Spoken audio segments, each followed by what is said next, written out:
Pemirsa, lagi-lagi seorang ayah di Kabupaten Mamasa, Sulawesi Barat tega mencabuli anak angkatnya yang diadopsi sejak usia 8 bulan. Pelaku mencabuli putri angkatnya yang masih berusia 13 tahun dengan cara memaksa. Pelaku berhasil dibekuk polisi setelah mendapat laporan dari pemerintah desa setempat.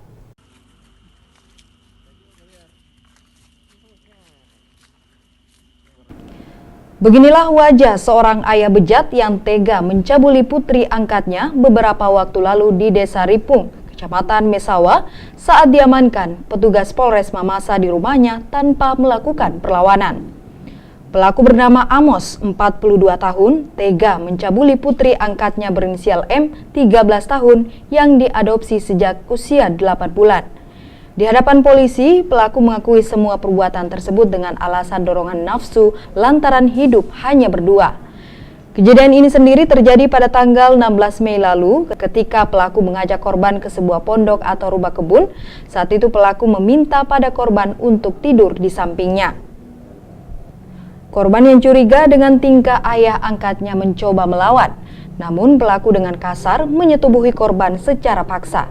Tak puas sekali, pelaku justru kembali mengulang perbuatannya keesokan harinya dengan mengancam korban agar tidak melaporkan kejadian tersebut. Kasus ini sendiri terungkap saat korban menceritakan kejadian tersebut kepada temannya. Hingga akhirnya aparat pemerintah desa melaporkan kasus tersebut ke polisi dan pelaku berhasil dibekuk di rumahnya. Kekerasan seksual atau persetubuhan terhadap anak di bawah umur atas nama korban inisial M yang dilakukan oleh tersangka Amos Sandabunga alias Amos. Ini yang terjadi di Dusun Rantedonan, Desa Ripung, Kecamatan Mesawa, Kabupaten Mamasa. Itu terjadi kurang lebih pada tanggal 16 dan 17 Mei 2020 di pondok-pondok rumah-rumah yang ada di kebun mereka. Korban M ini merupakan anak angkat yang diadopsi oleh saudara tersangka ini, Amos, sejak umur kurang lebih 8 bulan.